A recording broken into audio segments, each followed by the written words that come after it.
একটা পথ তার নামে দান করুন, ছবিটা সুন্দর করে সাজিয়ে বাড়িতে রাখেন না।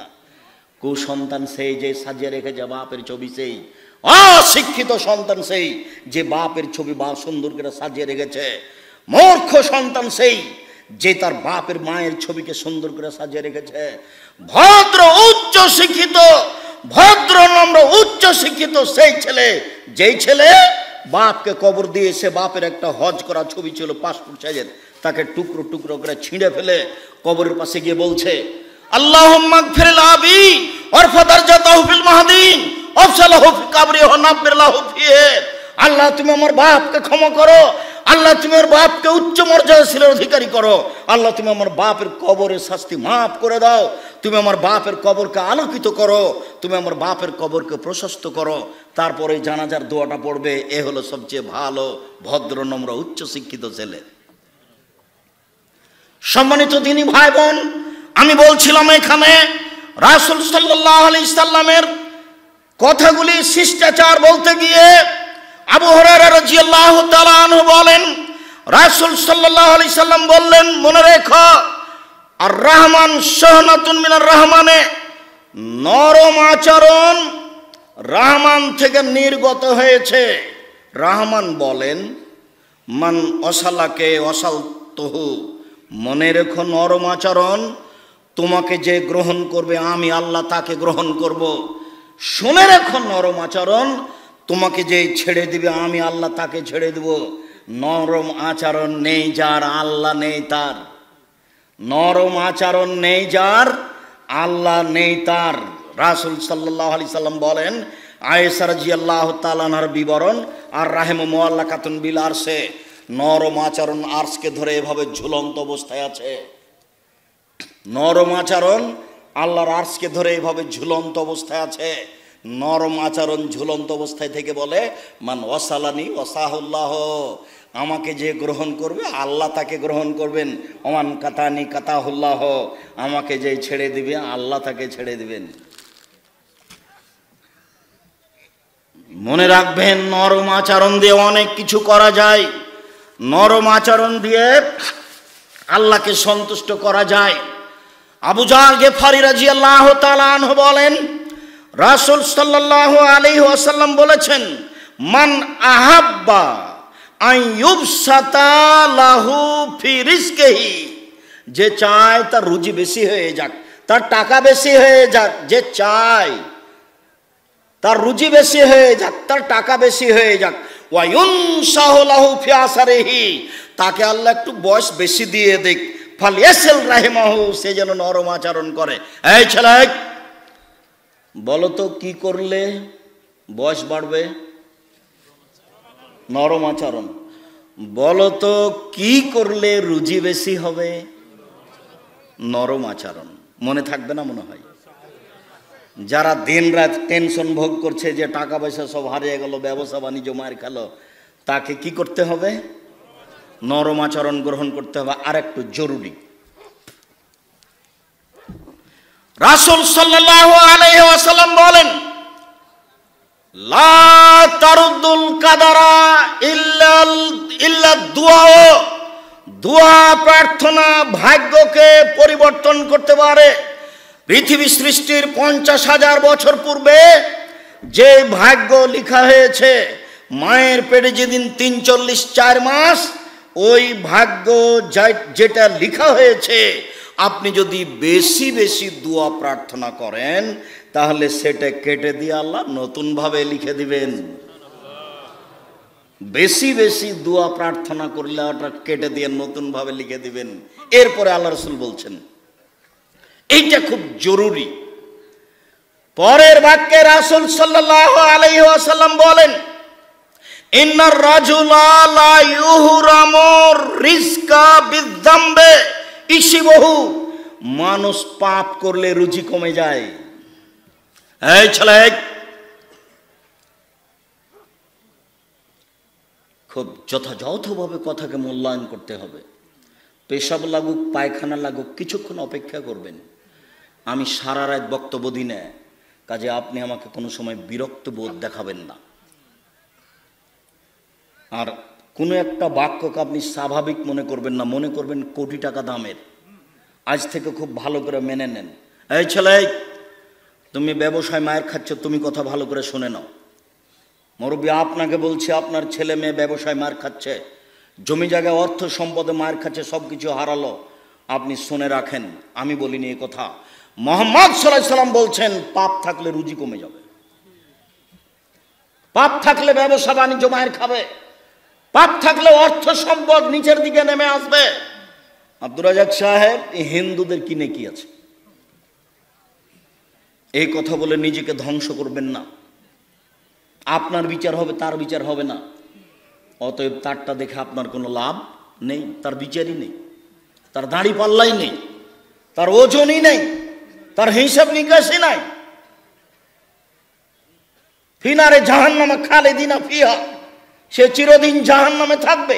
এই নিয়ে আপনার মাথা ব্যথার প্রয়োজন নেই। আমি বললাম যে 4 শ্রেণীর মানুষের কবরের শাস্তি হবে না।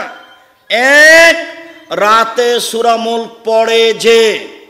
2, শহীদ হয় যে। 3, পেট ব্যথায় মারা যায় যে। 4, জুমার দিন শুক্রবারে মারা যায় যে। তখন একটা ছেলে বলছে, ও আব্দুর রাজ্জাক সাহেব, হিন্দু যদি জুমার দিনে মারা যায়, এটা কি কোনো উত্তর হলো? খুব পাপী যদি মারা যায়, তো আপনি ওই দিকে গেলেন কেন? আপনি পিছন দিকে গেলেন কেন? আপনি এটা আল্লাহর একটা রহমত, দয়া, এদিকে থাকেন। আপনি এটা ভোগ করেন যে আমার মরণটা জুমার দিনে হলে ভালোই হয়। আজ থেকে আপনি দোয়া করতে থাকেন। আল্লাহ নবী বলেছেন, এই কথা তো আমি বলিনি। 4টার মধ্যে সহজ কোনটা বলেন তো দেখি? 3টাই কঠিন। জুমার দিনে মারা যাবে কিনা বলতে পারি না, শহীদ হয়ে মারা যাবে কিনা বলতে পারি না, পেট ব্যথায় মারা গেলে কোন ব্যথা তা বলতে পারি না, কিন্তু রাতে সূরা মুলক পড়বো, এটা নিজের ব্যাপার। সূরা মুলকের আর একটা ঘটনা আছে। আল্লাহ নবী বলছেন, যেই সূরা মুলক পড়বে, বিচারের মাঠে সূরা মুলক এমন ভাবে তার পক্ষে লড়বে, যতক্ষণ পর্যন্ত ক্ষমা না হবে ততক্ষণ পর্যন্ত সূরা মুলক যাবে না। আগে ক্ষমা, তারপরে সরা। আল্লাহ বলবেন সরো না, আগে ক্ষমা হতে হবে তারপরে। যার জন্য আপনাকে বলি, আমি কোরআন মাজিদ পড়তে শিখুন, সূরা মুলক পড়তে রাতে অভ্যাস। ভাই বোন, মানুষ যদি রুচি বেশি করতে চায়, মানুষ যদি তার বয়স হায়াত বেশি করতে চায়, তাহলে সদাচরণ করতে হবে জরুরি। মানুষ যদি অর্থ সম্পদ বেশি করতে চায়, তাহলে পাপ থেকে বেঁচে থাকতে হবে। যুবক, তোমাকে আমি বহুদিন বলেছি, এই মোবাইল তুমি আমার ব্যবহার করিও না। ছোট মোবাইল ব্যবহার করো যাতে ল্যাংটা মেয়ে দেখা যায় না। জাতি ধ্বংস হলো ল্যাংটা মেয়েকে দেখে, মহিলারাও ধ্বংস হলো নগ্ন মেয়েকে দেখে। অতএব পরকাল হারায়েন না এইভাবে গোপন পাপ করে। বিচার একদিন হবে এইভাবে, তখন কঠিনভাবে ঠেকে যাবেন, রক্ষা করার কেউ থাকবে না। বিপদ নেমে আসলে কেউ রক্ষা করার থাকবে না। সেই দিন আপনার একমাত্র বাঁচার পথ হবে আপনার নিজস্ব কর্ম, আপনার নিজস্ব আমল। কেউ আপনার পক্ষে সাড়া দিবে না। সম্মানিত দিনী ভাই বোন, আপনার পক্ষে সাড়া দেওয়ার মাত্র 4টে জিনিস আছে। 1, কোরআন তেলাওয়াত। 2, তাসবিহ তাহলিল জিকির আজকার। 3, সিয়াম রোজা। 4, কালো পাথরে চুমা দেওয়া, বৈধ টাকায় হজ করা, আবার রাসূলের পদ্ধতিতে।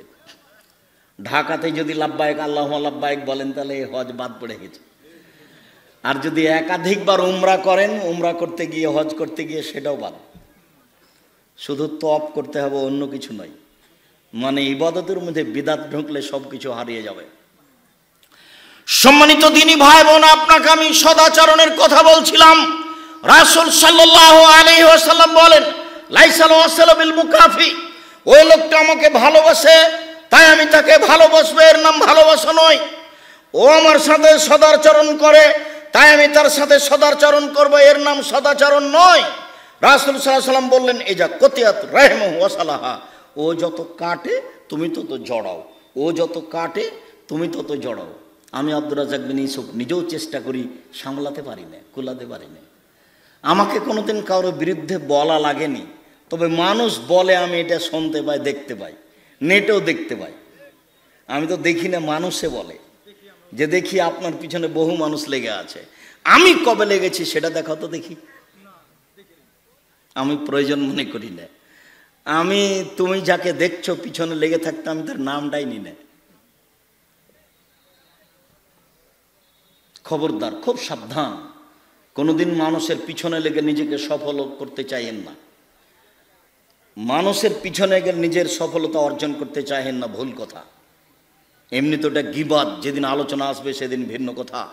আপনাকে আমি বলতে চাচ্ছি সম্মানিত দিনী ভাই বোন, পৃথিবীতে আপনার সদাচরণ সবচেয়ে কাছের মানুষ হচ্ছে আপনার পিতামাতা। একজন এসে বলছে আল্লাহর নবী, মা হাক্কুল ওয়ালাদে আলাল ওয়ালিদাইনে, বাপ মা ছেলে মেয়ের কাছে কি হক পায়, বাপ মা ছেলে মেয়ের কাছে কি পায়? তখন আল্লাহ রাসূল বলছেন, বলো কি?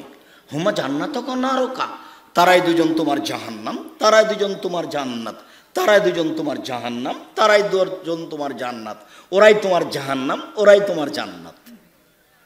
কি বুঝলেন? একটা লোক এসে বলছে, আল্লাহর নবী আমি যুদ্ধে যাব, সেই জন্য আপনার কাছে পরামর্শ নিতে এসেছি। তখন আল্লাহ রাসূল বলছেন, হাল্লাকা উম্মুন, তোমার মা আছে? তোমার মা আছে? জি আমার মা আছে। তখন বলছেন, তোমার মায়ের সাথে তুমি থাকো, মায়ের পায়ের নিচে জান্নাত তুমি মনে রেখো। বাপ মায়ের দিকে সুনজরে তাকালে কবুল হজের সমান নেকি হয়, এ কথা মিথ্যা। বাপ মায়ের দিকে সুনজরে তাকালে কবুল হজের সমান নেকি হয়, এ কথা মিথ্যা। বাপ মায়ের পায়ের নিচে জান্নাত, এ কথা সত্য। তো মায়ের পায়ের নিচে জান্নাত আছে মানে কি? মায়ের পায়ের নিচে জান্নাত আছে নাকি? মায়ের সাথে ভালো আচরণ করলে জান্নাত হবে, এ কথাই ঠিক। আপনি দেখবেন মা একেবারে উল্টা।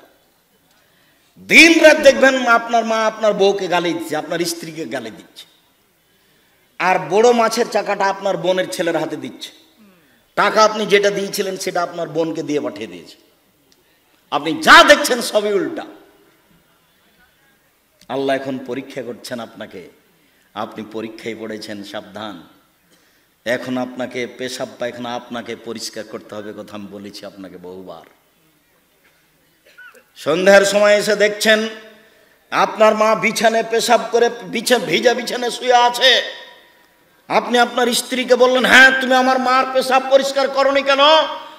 তখন আপনার স্ত্রী বলছেন, আপনার মা আমাকে অকথ্য ভাষায় গালি দেয়, আমি আপনার মাকে দেখবো কেন? তুমি দেখো গা। এ কথার কি উত্তর আছে? এ কথার উত্তর কিছু নাই। তোমার পেশাব পরিষ্কার করবে তুমি, কাপড় ধুয়ে দিবে তুমি, গোসল করিয়ে দিবে তুমি, কাপড় বদলিয়ে দিও তুমি, মাথায় করে কাঁধে করে তোমার মাকে হাসপাতালে নিয়ে যাবা তুমি। তোমার বোন এসে করতে পারবে না, ও শ্বশুর বাড়িতে আছে। তোমার বউ করবে কিনা নিশ্চিত বলা যায় না। একদিন তুমি ছিলে তোমার মায়ের কোলে, এখন তোমার মা তোমার কোলে। তোমার পেশাব পায়খানা ছোট, তোমার মা আদর করে পরিষ্কার করেছে।